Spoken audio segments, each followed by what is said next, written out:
Before we begin, let us know where you're listening from. After the story, rate it from 1 to 10. Now, let's start. The blade whistled through the air, a deadly arc of gleaming metal that caught the last rays of the setting sun. Astrid Ravnsdottir stepped aside with practiced ease, her shield raised just enough to deflect the blow without absorbing its full force. The man who had attacked her stumbled forward, thrown off balance by his failed strike, and Astrid seized the opportunity. Her own sword, slimmer than those favored by most warriors but no less deadly, slashed across the back of his calf.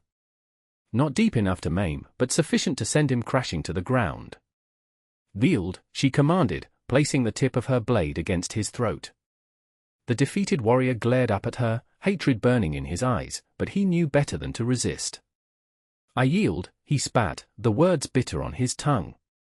Around them, the training field fell silent. 24 warriors, men and women alike, though the women were fewer, watched the confrontation with keen interest. Some nodded approvingly at Astrid's victory, others frowned at the sight of Gorm, one of their strongest fighters, bested by a woman half his size. "That's the third time this week she's dropped Gorm," someone muttered. "The girl fights like she's possessed by Odin himself." Astrid ignored the whispers. She sheathed her sword and offered Gorm her hand, but he slapped it away and struggled to his feet alone, limping off toward the healer's hut without a backward glance. "Your father would be proud," Astrid said, a deep voice behind her. She turned to face Zephyr Pakenhammer, Jarl of the settlement and leader of their people. He stood tall and imposing, his broad shoulders draped in a cloak of bear fur despite the mild spring air. His beard, once as red as flame but now streaked with silver, was braided in the traditional style of a warrior who had earned his place through blood and conquest. The scar that ran from his temple to his jaw, or a souvenir from a Saxon axe 5 winters past, only added to his fearsome appearance. "My father would have expected nothing less," Astrid replied, wiping sweat from her brow. "A Ravnsdottir does not accept defeat." Zephyr's lips curled into something that might have been a smile. "No, they do not. Come." The council gathers in the Great Hall. "We have much to discuss before tomorrow's raid." Astrid followed him through the settlement, past longhouses with smoke curling from their roofs and children playing games with carved wooden figures.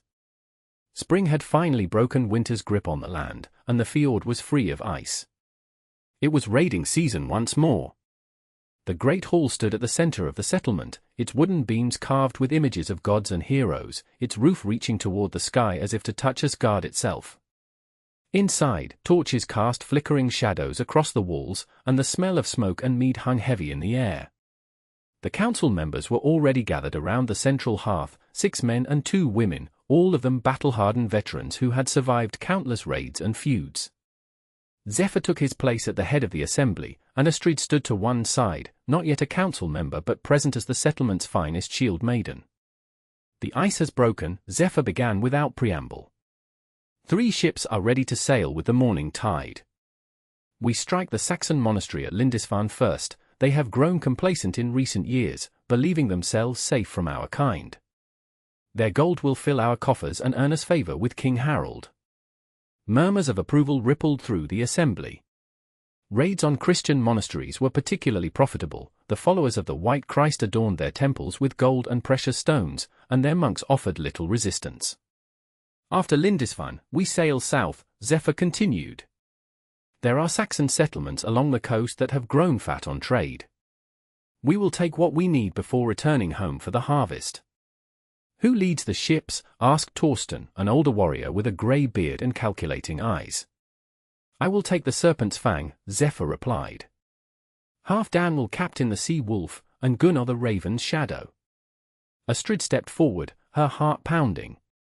This was the moment she had been waiting for. "I wish to lead a ship," she said, her voice ringing clear through the hall. Silence fell, heavy and sudden.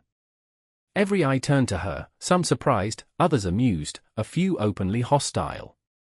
"You are a shield maiden, not a captain," said Gunnar, a bear of a man with a thick beard and arms corded with muscle. "I am the daughter of Ravn the Red," Astrid countered. "I have sailed on 15 raids. I have killed more men than I can count. I have studied the stars and can navigate by night as well as any man here. I deserve a ship of my own. Zephyr studied her, his expression unreadable. You are indeed skilled, Astrid Ravnsdottir. But a captain must command respect from all aboard, and there are men who would not follow a woman, no matter how fierce. Then they are fools, Astrid said, and I would not want them on my ship anyway. Laughter erupted from several of the council members, but Zephyr did not smile. It is not merely a matter of skill or lineage, he said. It is tradition. Women fight alongside men, yes, but they do not lead raids. That is the way it has always been. Traditions change, Astrid argued. Was it not you who first allowed women to sit on the council? Was it not you who said that wisdom and courage should be valued above all else, regardless of who possesses them? A muscle twitched in Zephyr's jaw. He was not accustomed to being challenged, especially not in front of the council. You speak boldly for one so young. I speak the truth, Astrid replied. And if you will not give me a ship, then I challenge you to homegang. Let me prove my worth as the old laws allow. Gasps echoed through the hall. Homegang, a formal duel fought on a small island or designated area, was a sacred right under Norse law. Any free person could challenge another, even a Jarl, and the outcome was binding. But to challenge the Jarl himself was almost unheard of. Zephyr's face darkened with anger. You would risk your life for the right to captain a ship. I would risk my life for the freedom to be judged by my deeds, not by the body I was born into, Astrid said. If I win, I lead a ship on the next raid. If you win. She hesitated, then straightened her shoulders. If you win, I will never again ask for command, and I will serve you without question until the day I die or you release me from my oath. The Jarl stared at her for a long moment, his blue eyes cold as winter ice. Then, unexpectedly, he laughed, a short, harsh sound with little humor in it. Very well, Astrid Ravnsdottir. I accept your challenge. We meet at dawn on the dueling ground. 3 rounds, sword, axe, and spear. The first to draw blood twice is the victor. He turned to the council members. Bear witness to this challenge and its terms. Let no one say that Zephyr Pakenhammer denies any warrior their rightful chance to prove themselves. With that, he strode from the hall, his cloak billowing behind him. The council dispersed shortly after, leaving Astrid alone by the hearth, the magnitude of what she had done slowly sinking in. She had challenged the Jarl to homegang. She would face him in combat at dawn. And if she lost, she would forfeit not just her dream of command but her freedom as well. The night passed in a blur of preparation. Astrid sharpened her weapons until they could split a hair, checked and rechecked her shield for any weakness, and donned her finest armor, a gift from her father before his death, chainmail of exceptional quality paired with hardened leather. She braided her hair tightly against her head to prevent an opponent from using it as a handhold, and painted her face with the symbols of her ancestors, calling upon their strength to guide her arm. Sleep eluded her, but she did not mind. Better to be alert and weary than rested but slow. Dawn broke with a crimson sky, a good omen for battle, the old ones said.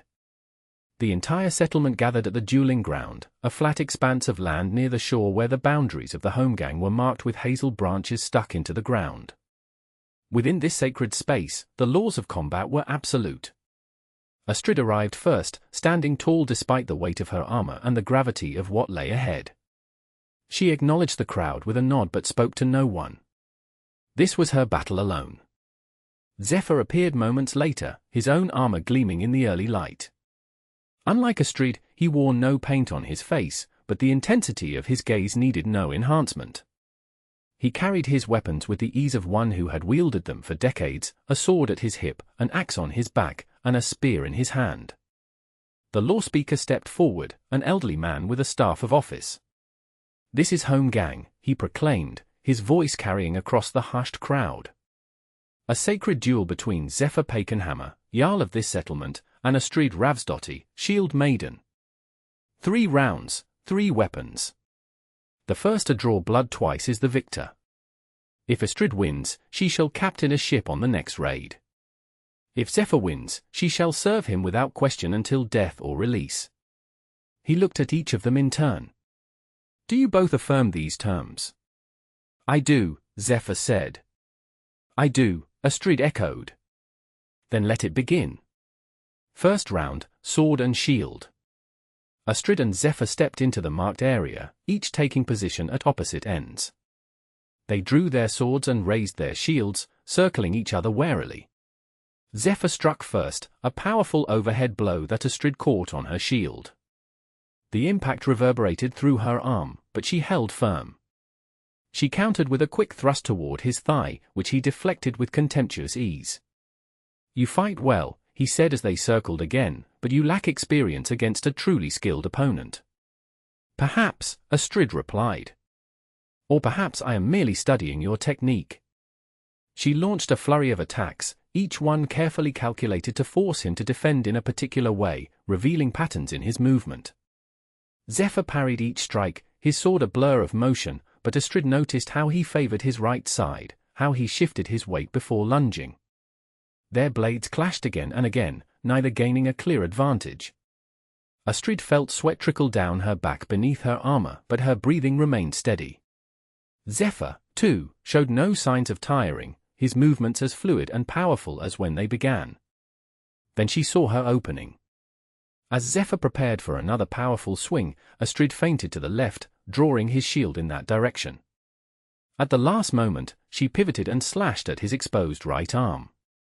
Her blade connected, slicing through the leather at his bicep. Blood welled from the cut, not deep, but unmistakable. First blood to Astrid Ravnsdottir, the law speaker announced. Murmurs rippled through the crowd. Few had expected the shield maiden to draw first blood against the Jarl. Zephyr's expression hardened.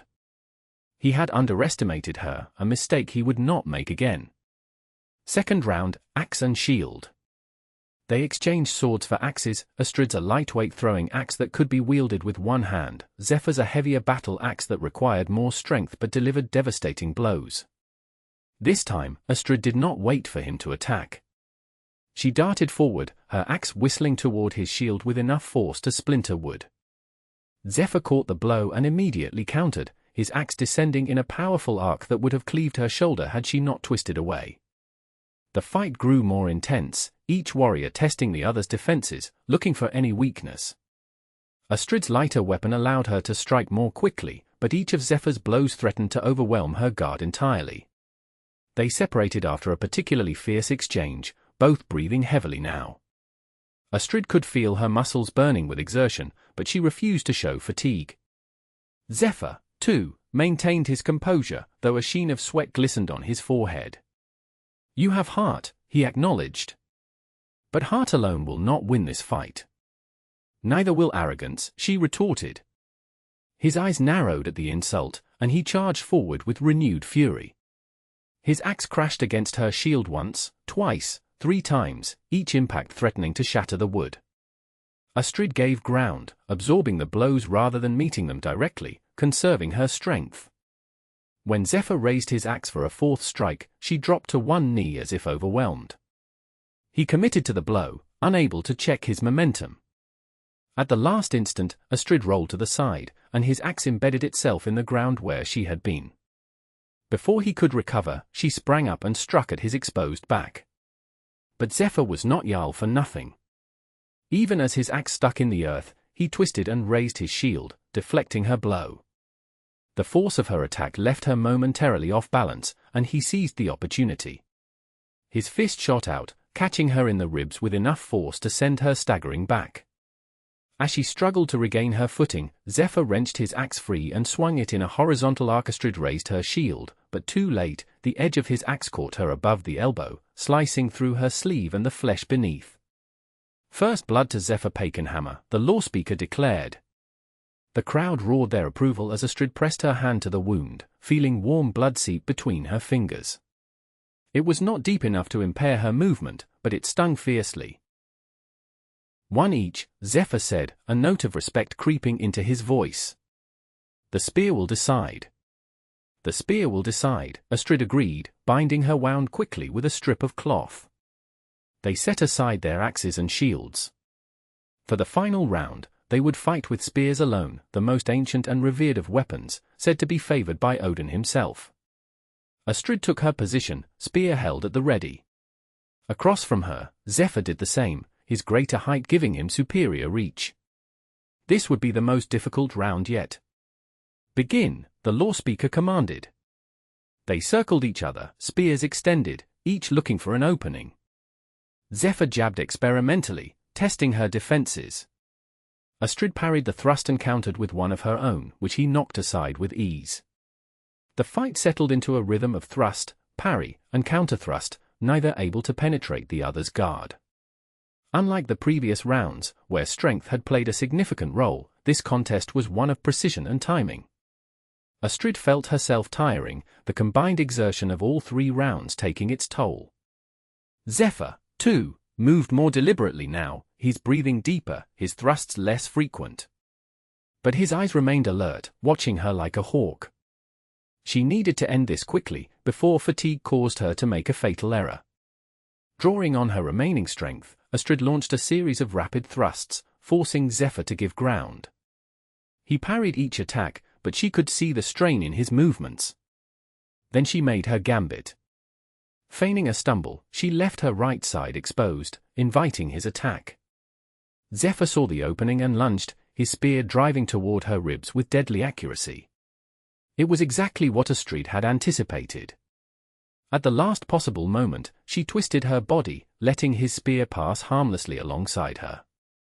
In the same motion, she brought her own weapon up, aiming not for his body but for his face.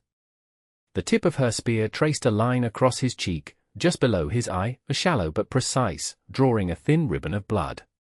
"Second blood to Astrid Ravnsdottir," the law speaker announced, his voice carrying over the suddenly silent crowd. "The victory is hers." Astrid lowered her spear, breathing hard, scarcely believing what had just occurred. She had defeated Zephyr Pakenhammer, one of the most feared warriors in all the fjords, in fair combat. For his part, Zephyr stood motionless, one hand raised to the cut on his cheek. His expression was unreadable, a storm of emotions concealed behind the mask of a leader. Then, to everyone's surprise, he began to laugh, a genuine laugh this time, deep and resonant. "Well fought, Astrid Ravnsdottir," he said, loud enough for all to hear. "You have earned your ship and your place as captain. May your raids bring glory to our people." He extended his hand, and after a moment's hesitation, Astrid clasped it in the warrior's grip. The crowd erupted in cheers, some in genuine admiration, others simply relieved that their Jarl had accepted defeat with grace rather than anger. But as Zephyr leaned closer, his words were for her alone. "You may have won today, shield maiden, but remember this, the sea is far less forgiving than I am. Pray to the gods that your victory here does not lead to your defeat out there." With that cryptic warning, he released her hand and strode away, leaving Astrid to wonder if she had truly won as completely as she thought. 3 days later, Astrid stood at the prow of the Raven's Shadow, watching as the coastline of her homeland receded into the distance. The wind filled the square sail, driving the longship forward through the choppy waters. Behind her, 20 warriors manned the oars, their rhythmic strokes propelling the vessel when the wind failed. It should have been a moment of triumph, the culmination of everything she had fought for. Instead, Astrid felt a knot of anxiety in her stomach. Not because of the dangers that lay ahead, those she had faced before, but because of the sullen faces of some of her crew. Not all had been pleased when Zephyr announced that she would captain the Raven's Shadow in place of Gunnar, who had been reassigned to Zephyr's own ship. "A fine day for raiding, Captain," said Leif, her second-in-command and one of the few who had openly supported her claim to leadership. He was a wiry man with quick hands and quicker wits, who had sailed with her father in years past. "A fine day indeed," Astrid agreed, forcing confidence into her voice. "With Njord's blessing, we'll reach the Saxon shore by tomorrow's dawn." Leif nodded, his eyes scanning the horizon. "The men will come around," he said quietly, addressing her unspoken concern. "Most are simply unused to taking orders from a woman. Once you bring them glory and plunder, they'll forget their objections quickly enough." "And the others?" Astrid asked, thinking particularly of Ulf and his followers, for warriors who had made no secret of their resentment. Leif shrugged. Some minds cannot be changed. But they are warriors, and they will follow the old ways. You won the right to lead through Holmgang. They may not like it, but they will respect it, or answer to me. Astrid squeezed his shoulder gratefully. Without Leaf support, her position would have been far more tenuous. The day passed uneventfully, the 3 longships cutting through the waves in formation. By nightfall, they anchored in a sheltered cove, the crews gathering on deck to share food and drink before sleeping beneath the stars. Astrid made a point of sitting among her men, listening to their stories and offering mead from her personal store. Some responded to her overtures, while others maintained a polite distance. Ulf and his companions kept to themselves at the far end of the ship, occasionally casting dark glances in her direction. As the night deepened and most of the crew settled into their sleeping furs, Astrid remained awake, watching the stars wheel overhead. The responsibility of command weighed heavily upon her, 20 lives in her hands, their fates tied to her decisions. Troubled thoughts, shield Maiden. The voice startled her. Zephyr stood at the side of his ship, which was anchored alongside hers, close enough for conversation. Only practical ones, she replied. Planning for tomorrow's raid. He nodded, his face half hidden in shadow.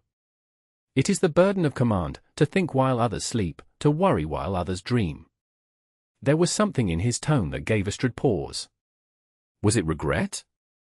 Weariness? She could not tell. Why did you accept my challenge? She asked impulsively. You could have refused. No one would have faulted you for it. Zephyr was silent for so long that Astrid thought he might not answer. When he finally spoke, his voice was low, meant only for her ears. Because I saw in you what I once was, hungry for glory, determined to prove yourself, willing to risk everything for freedom. And because sometimes the old ways need to be tested, to see if they still hold true. And do they? Astrid pressed. Zephyr's laugh was soft and without humor. We shall see, Astrid Ravnsdottir. We shall see. With that cryptic response, he turned and disappeared into the shadows of his own ship, leaving Astrid to ponder his words as she finally sought her own rest. Dawn broke grey and misty, revealing the distant shoreline of Saxon England. Astrid ordered the sail furled and the oars deployed, guiding the Raven's shadow toward a small inlet that Leaf had identified as their landing site. The other 2 ships followed in her wake, their crews preparing for battle. As they neared the shore, Astrid gathered her warriors around her. Today we raid for glory and wealth, she declared, her voice strong and clear. The monastery lies 2 miles inland, poorly defended and rich with treasures. We strike hard and fast, taking what we can carry, and return before the local lords can muster their forces. She looked each warrior in the eye, even those who had opposed her. Fight well, and the skalds will sing of your deeds. Die well, if that is your fate, and the Valkyries will bear you to Valhalla. Either way, let us show these Christians the meaning of Norse courage. A cheer went up, weapons clashing against shields in approval. Even Ulf and his companions joined in, caught up in the anticipation of battle. The longships beached on the sandy shore, and the warriors leapt out, forming a protective perimeter while others secured the vessels. Zephyr approached Astrid, his war axe resting on his shoulder. You take the left approach to the monastery, he instructed. Halfdan will circle to the right. My force will strike from the center. We meet in the courtyard and divide the spoils there. Astrid nodded her agreement. It was a sound plan, one that would surround the monastery and cut off any escape. And Astrid, Zephyr added, his voice dropping so only she could hear, watch your back. Not all enemies wear Saxon faces. Before she could ask what he meant, he turned away, bellowing orders to his own warriors. Astrid was left with an uneasy feeling, but there was no time to dwell on it. The raid was about to begin. She led her force inland, moving swiftly through the morning mist. The countryside was eerily quiet, with no sign of the local inhabitants. Even the birds seemed to have fallen silent, as if sensing the violence that was about to erupt. The monastery came into view, a collection of stone buildings surrounded by a low wall, with a square tower rising from the center. Smoke curled from several chimneys, and Astrid could see robed figures moving in the courtyard, unaware of the doom that approached from 3 sides. She raised her hand, signaling her warriors to halt at the edge of the tree line. According to the plan, they would wait until they heard Zephyr's war horn, then launch their assault simultaneously. The moment stretched, tension building as they crouched in the underbrush. Astrid checked her weapons one last time, sword sharp, shield secure, throwing axe at her belt. Beside her, Leif muttered a prayer to Thor, asking for strength in the coming battle. Then the war horn sounded, its deep bellow cutting through the morning stillness. Astrid leapt to her feet with a cry that was echoed by her warriors. They charged toward the monastery wall, weapons raised, the battle lust taking hold. The monks scattered in terror as the raiders poured over the low wall from 3 directions. Some fled toward the church, others toward the dormitories, but none offered resistance. Astrid led her warriors toward the main building, where the monastery's treasures would likely be kept. They burst through the wooden doors to find a chapel adorned with gold crosses and silver candelabras. Astrid directed her men to gather the valuables while she pressed deeper into the building, searching for the scriptorium where the most precious illuminated manuscripts would be stored. She found it at the end of a long corridor, a room filled with tables where monks had been copying texts onto vellum. The scribes had fled, leaving their work abandoned. Astrid scanned the room quickly, her eye falling on a large chest in the corner. She crossed to it and threw open the lid, revealing exactly what she had hoped for, books bound in leather and adorned with gold and jewels. As she bent to gather the most valuable volumes, a sound behind her made her spin around, sword at the ready. But it was only Ulf, one of her own warriors. "Captain," he said, the title sounding like an insult on his lips. "Zephyr sends word. Saxon forces have been spotted approaching from the south. We must retreat immediately." Astrid nodded, scooping up several of the precious books. "Spread the word to our men. We meet at the ships." Ulf turned to go, then paused. He also said to take the coastal path back. "The forest route is too dangerous." Something in his tone made Astrid suspicious. "Did he send you specifically to tell me this?" "Yes," Ulf replied, his expression carefully neutral. "He did." Astrid studied him for a moment, remembering Zephyr's warning. Then she nodded. "Very well. Go inform the others." As soon as Ulf left, she stuffed the books into her satchel and hurried from the scriptorium. Instead of heading directly for the ships, however, she sought out Leif, finding him in the courtyard overseeing the collection of silver from the monastery stores. "Leif," she said urgently, "did Zephyr send any messengers to us about Saxon forces?" Leif looked puzzled. "No. The last I heard, his men were still gathering plunder from the church." Astrid's suspicions crystallized into certainty. "Gather our warriors. We're leaving now, and we're taking the forest path back to the ships." "What about the coastal path?" Leif asked. "It's more direct." "It's also where Rolf wants us to go," Astrid replied grimly. "And I think I know why." Understanding dawned on Leif's face. "An ambush?" "Perhaps. Either way, I don't intend to find out the hard way." They quickly gathered their warriors, 20 strong including Ulf and his companions. Astrid noted that Ulf seemed displeased when she announced they would take the forest route, confirming her suspicions. The raiders moved swiftly through the woods, laden with plunder but still alert for danger. Astrid kept Ulf in sight at all times, watching for any sign of treachery. The man had clearly lied about Zephyr's message, but to what end? Was he acting alone, or had someone put him up to it? They were halfway back to the ships when the attack came, not from Saxons, but from within their own ranks. Ulf suddenly turned, his sword flashing toward Astrid's unprotected back. Only her battlefield instinct saved her. Something made her turn at the last moment, bringing her shield up to deflect the blow. "Traitor," she cried, drawing her sword as Ulf's 3 companions also turned on their fellow raiders. The forest erupted into chaos. Leif engaged one of the traitors, his axe crashing against the man's shield. 2 more loyal warriors rushed to help him, while others formed a protective circle around the plunder they had gathered. Astrid faced Ulf directly, their blades meeting with a clang that echoed through the trees. Why? She demanded as they circled each other. What did he offer you? Ulf snarled, lunging forward with a thrust that Astrid barely avoided. My rightful place, he spat. Zephyr promised me command of my own ship if I eliminated you. He said your challenge made him look weak, that others might follow your example if you succeeded.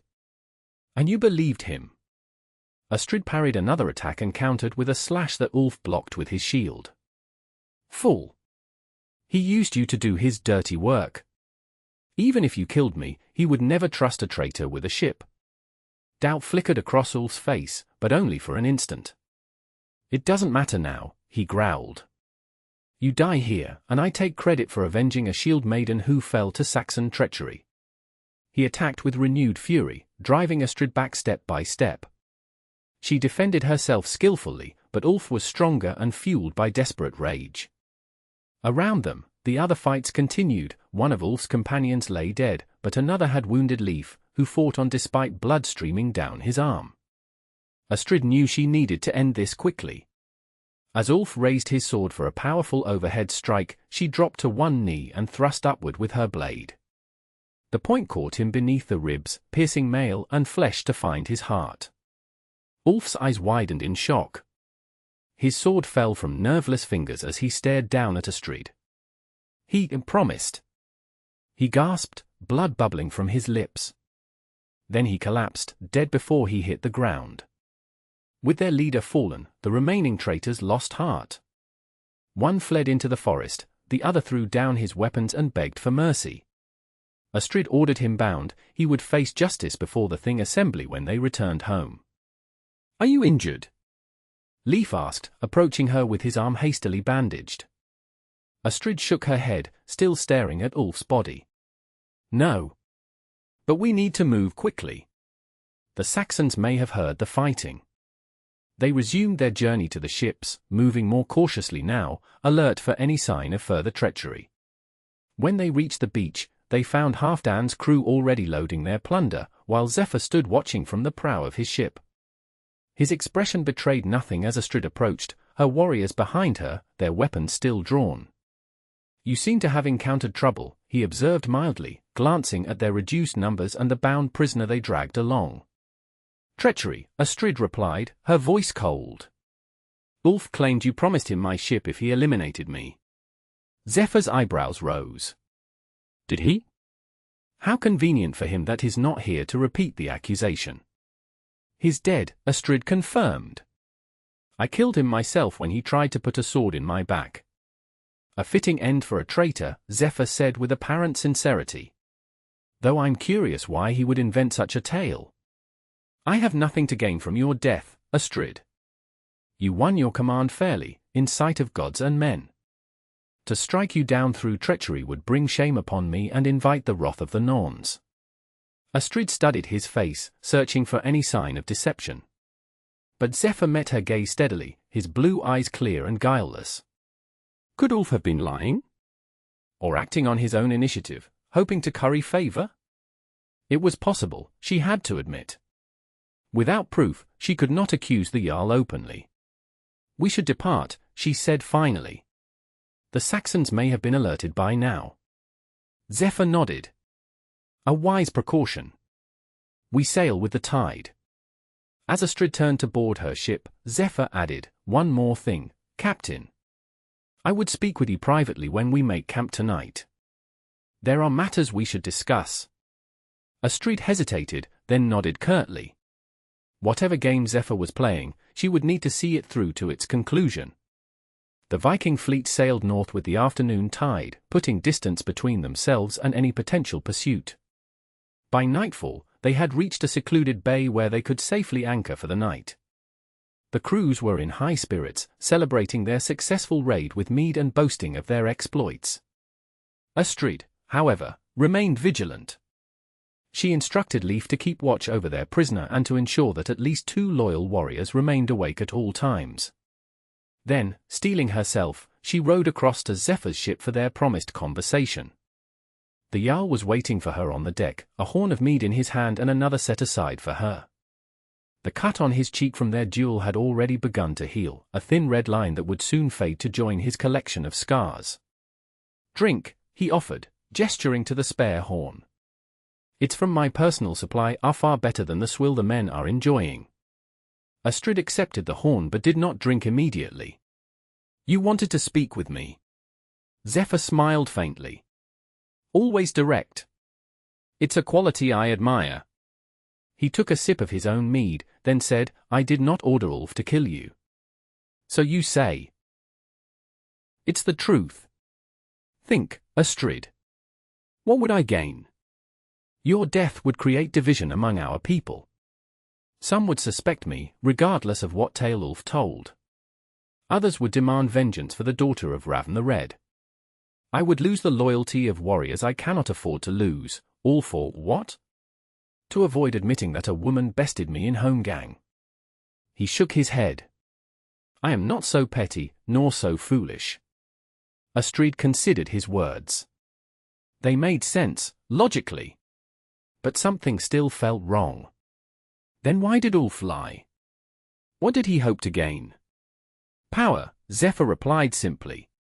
He saw an opportunity to eliminate a rival and advance his own position. Perhaps he truly believed I would reward him. Men like Ulf often mistake their own desires for others' intentions. He moved closer, his voice dropping. "But there is a greater concern here, Astrid. Ulf may have acted alone in his treachery, but he was not alone in his sentiment. There are others who resent your rise to power, both in your crew and in mine." "Are you warning me or threatening me?" Astrid asked bluntly. Zephyr laughed, a genuine sound of amusement. "If I wanted you dead, Shield Maiden, I would face you honorably with sword in hand. No, I am offering you an alliance." "An alliance?" Astrid echoed skeptically. "Yes." Zephyr's expression grew serious. "Times are changing. The Christians push against our borders from the south. The Swedes press from the east. Internal divisions weaken us when we should be standing united. I need loyal captains who can command respect and lead by example, captains like you." He extended his hand. "Join me, Astrid. Pledge your loyalty directly to me, and I will ensure that no one questions your right to command again. Together, we can strengthen our people against the storms that are coming." Astrid looked at his outstretched hand, uncertainty warring with ambition within her. Was this a genuine offer or another layer of manipulation? "And if I refuse?" she asked. "Then you return to your ship, and we continue as before," Zephyr said with a shrug. "You keep your command, earned fairly. But you stand alone against whatever challenges arise, with only those personally loyal to you for support." It was not a threat, not explicitly. But the implication was clear enough. Astrid took a deep breath, then clasped his hand firmly. "I pledge my loyalty to you, Jarl Zephyr, as my captain and my king. May Thor strike me down if I break this oath." Something like satisfaction flickered in Zephyr's eyes. "And I accept your pledge, Astrid Ravnsdottir. May Odin witness our accord." They drank together then, sealing the pact with mead and words. But as Astrid returned to her own ship, she could not shake the feeling that she had just entered a game far more complex than she had initially realized, one where the rules were unwritten and the stakes were life itself. The return voyage passed without incident, and within a week, the raiders were sailing back into their home fjord, ships laden with plunder and spirits high with success. The settlement turned out to greet them, eager to hear tales of their exploits and see the wealth they had brought back. Astrid stood proud at the helm of the Raven's Shadow as they approached the shore. Despite the treachery she had faced, she had proven herself a capable leader. Her crew, once skeptical, now looked to her with respect. Even those who had initially opposed her command had been won over by her skill and courage.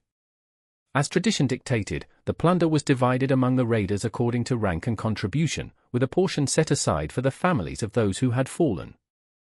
Ulf's kin received nothing, the price of his treachery extending beyond his own death.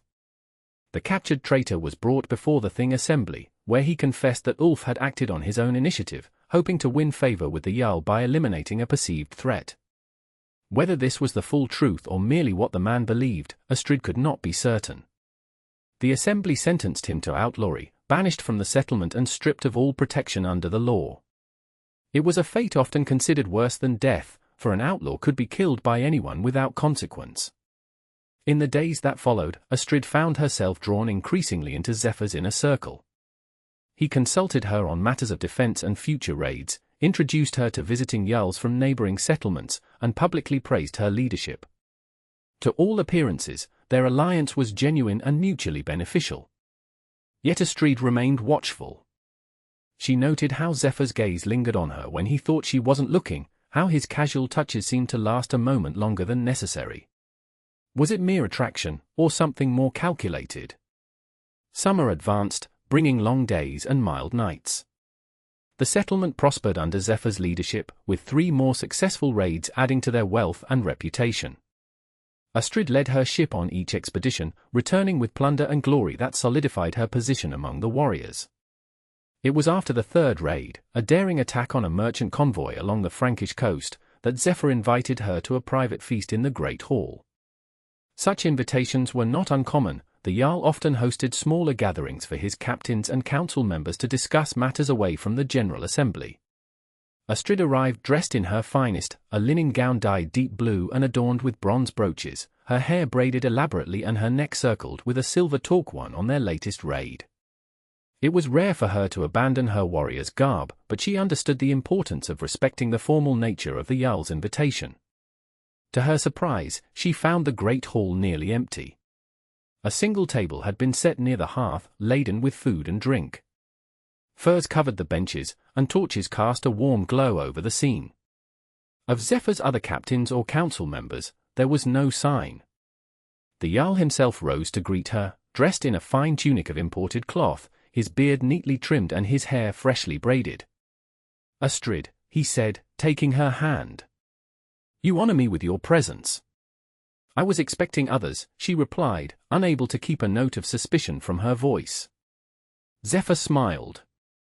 Sometimes the most important conversations are best had between 2 people alone. He gestured to the table. "Come, sit. The mead is sweet, and the roast is from a boar I killed myself just yesterday." Astrid took her place at the table, accepting the horn of mead he offered. The food was indeed excellent, roast boar glazed with honey, fresh bread, cheese, and berries gathered from the forest. They ate in companionable silence for a time, the awkwardness gradually fading as the mead warmed her blood.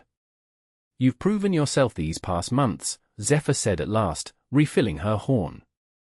"Even those who doubted your ability to lead now sing your praises. The Raven Shadow has brought in more plunder under your command than it ever did under Gunnar's." "My crew deserves much of the credit," Astrid said modestly. "They have fought bravely and followed my orders without hesitation." "A crew is only as good as its captain," Zephyr countered. "And a settlement is only as strong as its leaders." He leaned forward, his eyes intent on hers. "Which brings me to why I asked you here tonight." Astrid tensed slightly, unsure what to expect. "I'm listening." "I am not a young man anymore, Astrid," Zephyr said, surprising her with his candor. "I have led our people for 15 summers, through feast and famine, peace and war. I have no son to take my place when I am gone, no daughter to cement alliances through marriage. When I die, there will be a struggle for power that could tear our settlement apart." He paused, taking a long drink of mead before continuing. "Unless I choose a successor while I still live, someone strong enough to hold power but wise enough to use it justly." Astrid's pulse quickened. Was he suggesting what she thought he was? "You have shown yourself to be that person, Astrid Ravnsdottir," Zephyr said, confirming her suspicion. "I would name you as my heir, to lead our people after I am gone." For once in her life, Astrid found herself speechless. To be named heir to the Jarldom was beyond her wildest ambitions. It would make her one of the most powerful women in all the fjords, perhaps in all the Norse lands. "But there is a condition," Zephyr continued, his voice softening. "Our people are traditional in many ways. They would accept a woman as Jarl if she were my widow, carrying my authority through marriage. Without that bond, many would challenge your right to rule, regardless of my wishes." Now Astrid understood the private feast, the careful staging. "You're proposing marriage," she said flatly. "An alliance," Zephyr corrected, though he did not deny it. "One that would benefit us both and secure the future of our people. You would have the power you deserve, and I would have the certainty that my life's work will continue after I am gone." He reached across the table to take her hand. "Think of it, Astrid. Together, we could build something that would last for generations. Our children would rule after you, carrying both our bloodlines forward. Is that not worth considering?" Astrid withdrew her hand, her mind racing. The offer was tempting, more than tempting. As Zephyr's wife and heir, she would have more authority than she had ever dreamed possible. She could institute changes that would benefit all women in their society, not just herself. But marriage? To a man nearly twice her age, whom she respected but did not love. A man she still was not certain she could fully trust? "I need time to consider," she said carefully. Zephyr nodded, seemingly unsurprised by her response. "Of course. This is not a decision to be made hastily. Take the time you need, Astrid. But not too much time. The autumn thing assembly approaches, and I would announce our betrothal then, if you agree." The feast concluded shortly after, Zephyr escorting Astrid to the door of the great hall with perfect courtesy. As they parted, he took her hand once more, raising it to his lips in a gesture uncommon among their people but one he must have learned on his travels. "I hope for a favorable answer," he said softly. "For both our sakes." Astrid walked back to her father's longhouse, now hers, in a daze, the night air cool against her flushed cheeks. Zephyr's proposal replayed in her mind, each word weighted with implications and possibilities. Marriage to the Jarl would give her everything she had fought for and more. But at what cost to her freedom? And could she trust that Zephyr's motives were as straightforward as he claimed? These questions followed her into restless dreams, where she stood at the prow of a ship sailing into darkness, unable to see what dangers lay ahead. The next morning dawned clear and bright, a perfect day for sailing. Astrid rose early, her decision made. She would take the Raven's shadow out alone, away from the settlement and its complications. On the open sea, with only the wind and waves for company, she could think clearly about her future. She was checking the ship's rigging when a familiar voice called her name. Turning, she saw Leif approaching, a puzzled expression on his weathered face. "Going somewhere, Captain?" he asked, eyeing the preparations she had made. "Just a short voyage," Astrid replied. "I need to clear my head." Leif studied her for a moment, then nodded. "Mind if I join you? For hands are better than two on a ship this size." Astrid hesitated, then agreed. Leif had proven his loyalty many times over, and his counsel was usually sound. Perhaps talking through her dilemma with him would help. They set sail as the sun rose higher, the Raven's shadow cutting through the fjord's calm waters with graceful speed. Once they reached the open sea, Astrid set a course northward, parallel to the coast but far enough out that the settlement disappeared from view. For a time, they sailed in companionable silence, each attending to their tasks with the ease of experienced seafarers. It was only when they paused to eat the simple meal they had brought, bread, dried fish, and water, that Leif finally broached the subject of her obvious preoccupation. "So," he said casually, "the Jarl has asked for your hand, has he?" Astrid nearly choked on her bread. "How did you know?" Leif chuckled. "The settlement may be growing, but it's still small enough for news to travel fast. One of the serving women overheard part of your conversation last night. By sunrise, half the warriors were discussing it over their morning ale." Astrid groaned, running a hand over her face. "And what do they say about it?" "Some think it a wise match, the Jarl securing his legacy, you gaining the position your skills deserve. Others." He trailed off, suddenly very interested in adjusting his cloak. "Others?" Astrid prompted. Leif sighed. "Others say he only wants you because you humiliated him in the home gang. That by making you his wife, he regains control over you and saves face." It was a perspective Astrid had considered herself, though hearing it spoken aloud made it seem both more plausible and more insulting. "And what do you think?" she asked, valuing his honest opinion above most others. Leif took his time answering, his eyes on the horizon. I think the Jarl is many things: a skilled warrior, a clever leader, a man who plans 3 steps ahead of everyone around him. But I do not think he is a man who would bind himself to someone he did not genuinely respect, regardless of politics. He turned to face her directly. That said, respect is not love, Astrid. And marriage without love can be a cold comfort, even with all the power in the world attached to it. His words struck a chord within her. Astrid had been so focused on the political aspects of Zephyr's proposal that she had given little thought to the personal implications. Could she be content in a marriage based on mutual advantage rather than affection? There's something else you should know, Leif added, his voice dropping despite the fact that they were alone on the open sea. Something I've never told anyone, but which might help you decide. Astrid looked at him curiously. What is it? I sailed with Zephyr long before you were born, Leif said. On his first raid as Jarl. We attacked a small town on the coast of Alba, what the Romans called Caledonia. Most of the inhabitants fled into the hills, but a few stood their ground. Among them was a woman, a warrior in her own right, who fought with such ferocity that even our bravest men hesitated to face her. He paused, lost in the memory. Zephyr confronted her himself. They fought for what seemed like hours, neither gaining the advantage. In the end, he disarmed her but refused to strike the killing blow. Instead, he offered her a choice: death with honor or life as his captive. What did she choose? Astrid asked, enthralled despite herself. She chose life, Leif replied.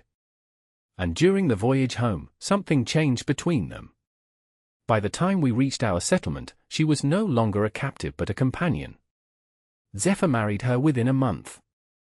Astrid stared at him in shock. Zephyr was married? But there's never been any mention of a wife. What happened to her? A shadow crossed Leif's face. She died in childbirth the following year, along with the babe. Zephyr was transformed by the loss. The man who returned from burying them in the hills was harder, colder than the one who had left. He never spoke of her again, and in time, most forgot she had ever existed. But you remembered, Astrid said softly. Leif nodded. I remembered because I saw how he looked at her, with a respect born of equal strength. And lately, I've seen him look at you the same way. Astrid fell silent, absorbing this new information. It cast Zephyr's proposal in a different light.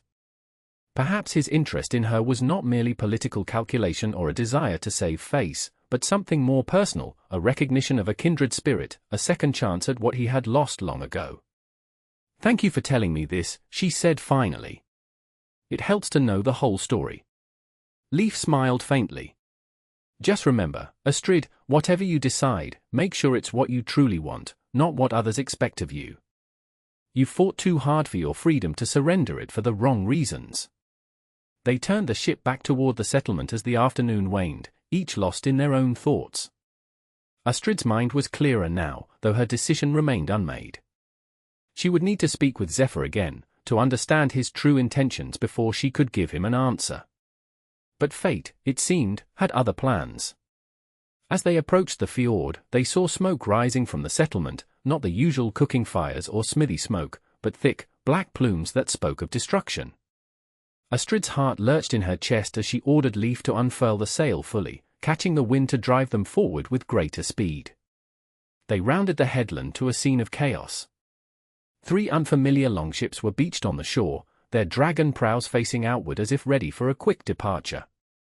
Warriors swarmed through the settlement, some carrying plunder, others engaged in combat with Zephyr's people. Several buildings were ablaze, including the Great Hall. Raiders, Leif growled, reaching for his axe. From the look of their ships, they're from the eastern fjords. Astrid's mind raced.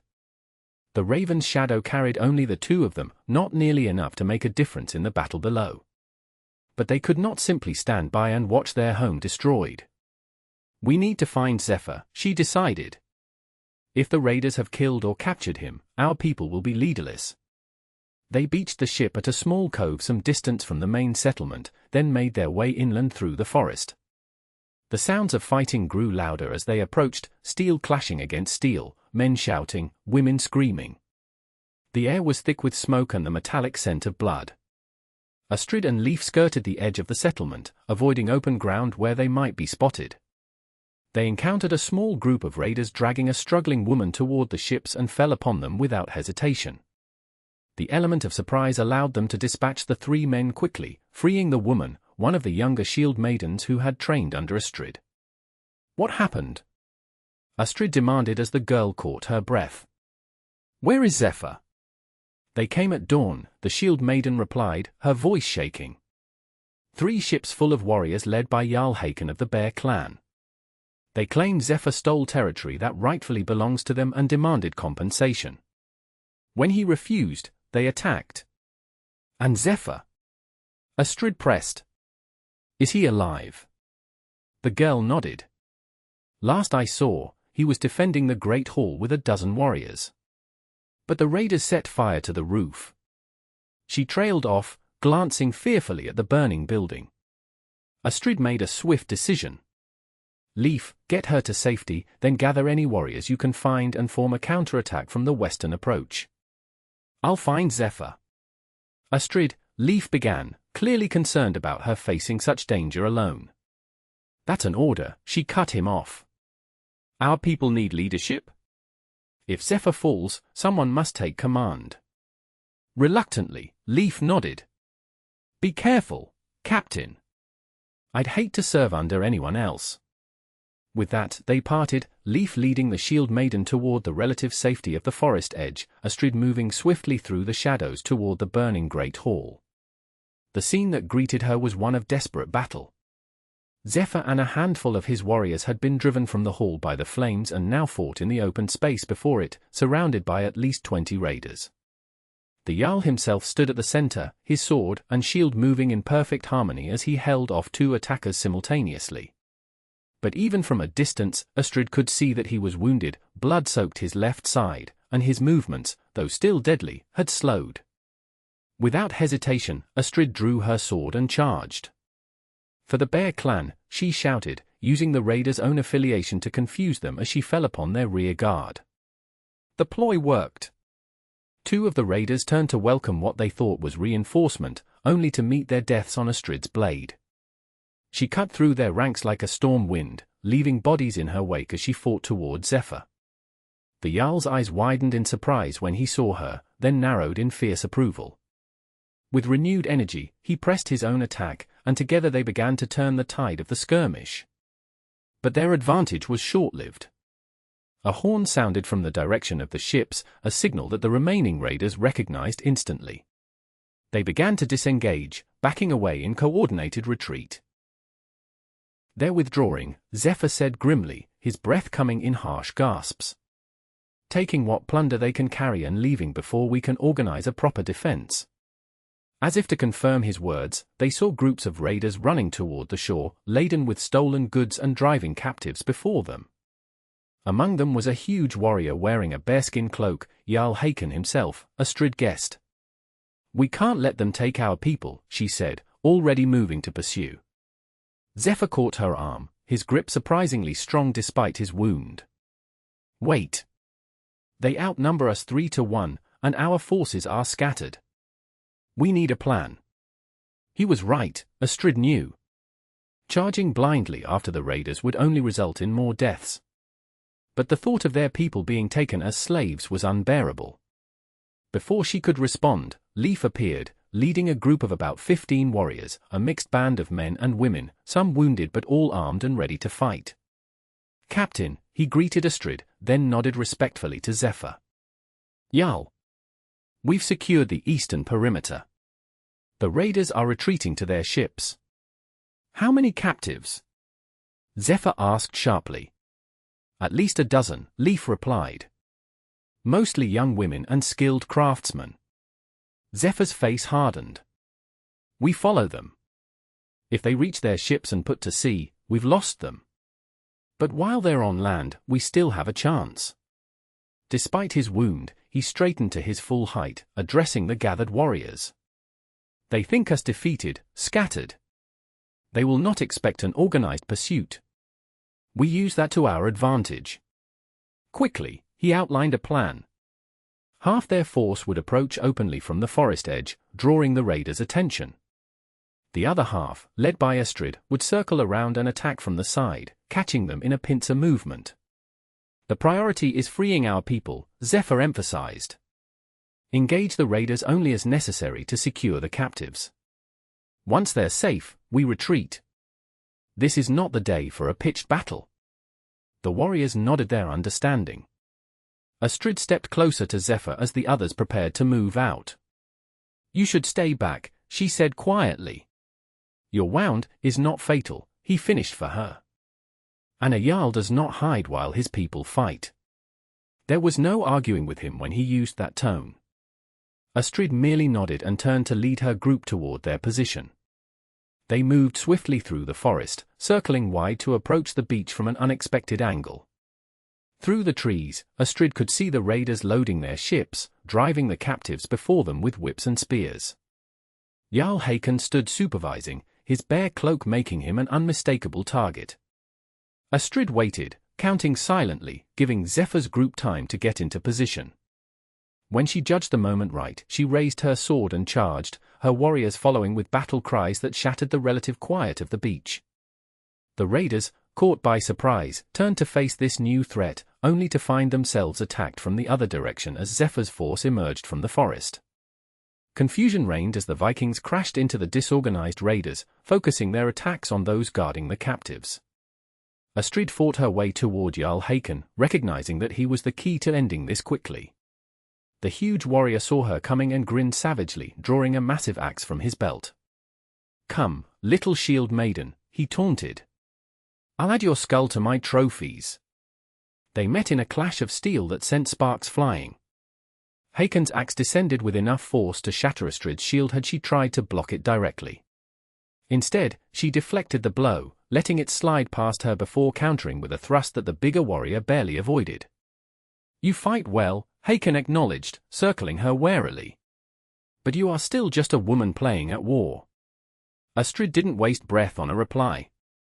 She attacked again, using her smaller size and greater speed to her advantage, slipping inside Hakon's guard to slice his arm. The wound was shallow but painful, drawing a roar of rage from the bare-clad Jarl. He swung his axe in a horizontal arc that would have decapitated her had she not ducked beneath it. As it was, the blade passed close enough that she felt the wind of its passage ruffle her hair. Before Hakon could recover from the swing, Astrid drove her sword into his thigh, causing him to stagger. Around them, the battle had turned decisively in favor of the defenders. The captives had been freed and were being hurried back toward the settlement.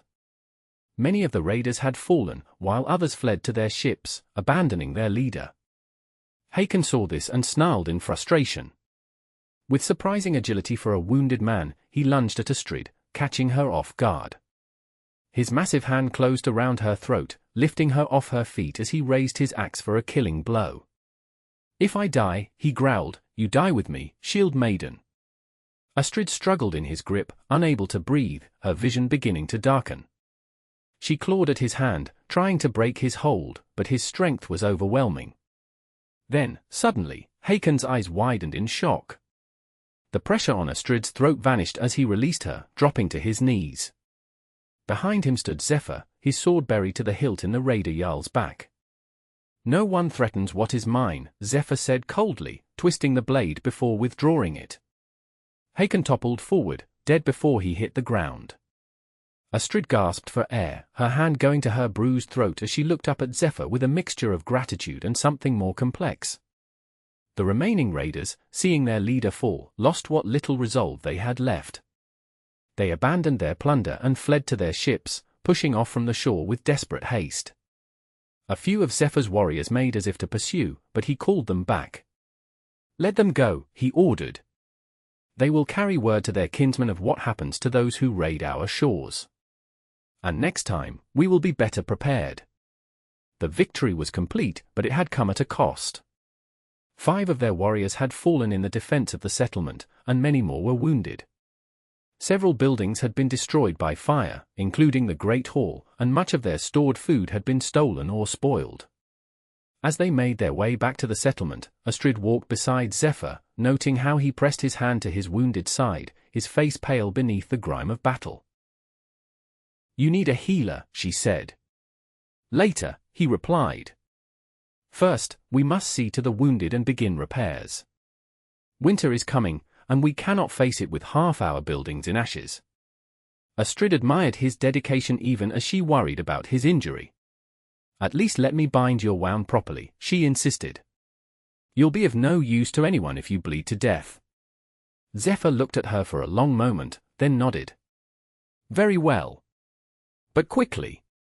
They stopped at a small stream, where Astrid helped him remove his mail and tunic to expose the wound. It was a deep cut along his ribs, still seeping blood but clean, the kind of wound that would heal well if properly treated. As she washed and bound it with strips torn from her own cloak, Zephyr watched her face. "You fought well today," he said. "Hakon would have killed a lesser warrior. And he would have killed me if you hadn't intervened," Astrid acknowledged. "I owe you my life."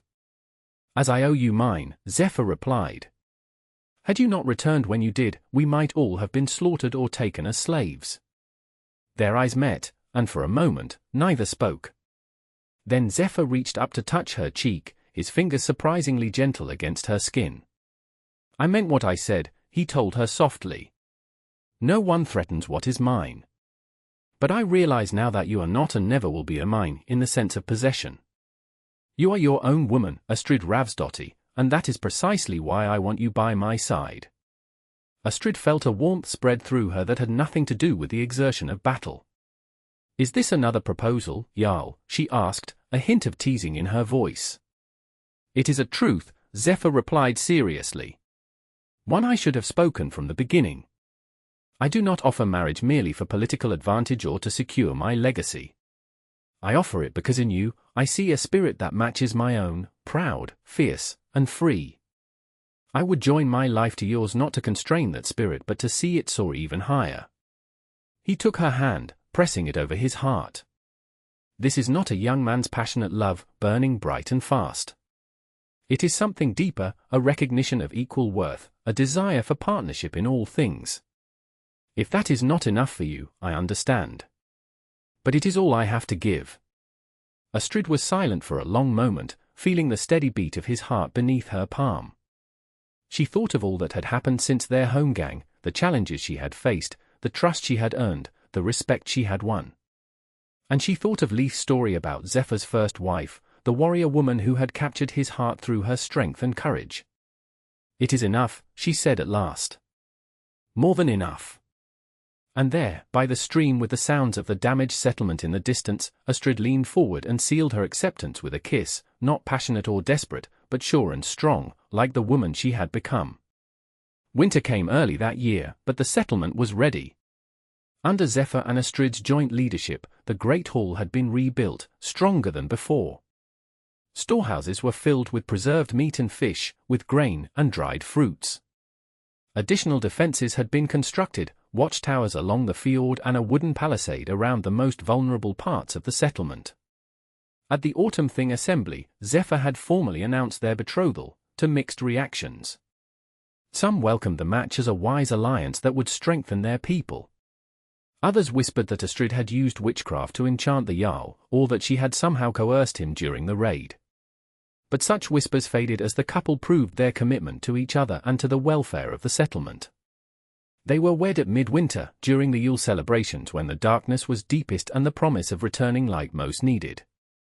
Astrid wore a gown of deep blue wool, adorned with silver threads and amber beads. Around her shoulders was a cloak lined with fox fur, and on her head a crown of evergreen branches interwoven with small white flowers forced to bloom indoors. Zephyr awaited her in the rebuilt Great Hall, dressed in his finest, a tunic of imported silk beneath a vest of leather tooled with intricate knotwork, a cloak of bear fur clasped with a brooch of gold and garnet. His sword hung at his side, and on his brow was the simple iron circlet that marked his status as Jarl. The ceremony was brief but meaningful, a mixture of ancient tradition and personal touches. They exchanged vows before the assembled settlement, pledging loyalty, support, and respect. Rings were exchanged, plain bands of gold that symbolized eternity. And finally, they shared the ceremonial cup, drinking mead from the same vessel to symbolize their shared future. The celebrations that followed lasted 3 days, with feasting, music, and games. Skalds composed poems in honor of the couple, weaving tales of their courage and wisdom. Warriors engaged in friendly contests of strength and skill, with the winners receiving prizes from the Jarl and his new wife. On the third night, as the festivities began to wind down, Astrid found herself standing at the edge of the settlement, looking out over the fjord. The moon was full, casting a silver path across the dark waters. Behind her, she could hear the sounds of continued celebration, laughter, singing, the clatter of drinking horns against tables. Footsteps crunched in the snow behind her, and she turned to see Zephyr approaching. He carried 2 cups of warm mead, offering one to her as he came to stand beside her. "Escaping your own wedding feast?" he asked, a smile playing at the corners of his mouth. Astrid accepted the cup gratefully, the warmth seeping into her cold fingers. Just taking a moment to breathe, she replied. "It's been overwhelming." Zephyr nodded, understanding in his eyes. "You've come far from the shield maiden who challenged me to Holmgang. Now you are not only a captain but the Jarl's wife, and in time, Jarl in your own right." "It wasn't what I set out to become," Astrid admitted. "When I challenged you, all I wanted was the freedom to command a ship, to be judged by my deeds rather than my sex." "And now?" Zephyr asked, studying her face in the moonlight. Astrid smiled, a genuine expression of contentment. "Now I understand that true freedom isn't about standing alone. It's about standing beside those who value you for exactly who you are." Zephyr raised his cup in a toast. "To freedom, then, found in the most unexpected of places." "To freedom," Astrid echoed, touching her cup to his. "And to us." They drank together, then turned their gaze back to the fjord, where the moon's path seemed to lead to distant horizons yet unexplored. But whatever journeys lay ahead, they would face them as they now stood, side by side, equal in strength, united in purpose. And in that moment, Astrid Ravnsdottir knew that she had not surrendered her freedom by accepting Zephyr's proposal. Rather, she had expanded it, gaining not just the right to command a ship but the power to help shape the future of her people. She had challenged a Viking lord for her freedom and had won not only that but his heart as well. It was, she decided, a victory worth singing about for generations to come.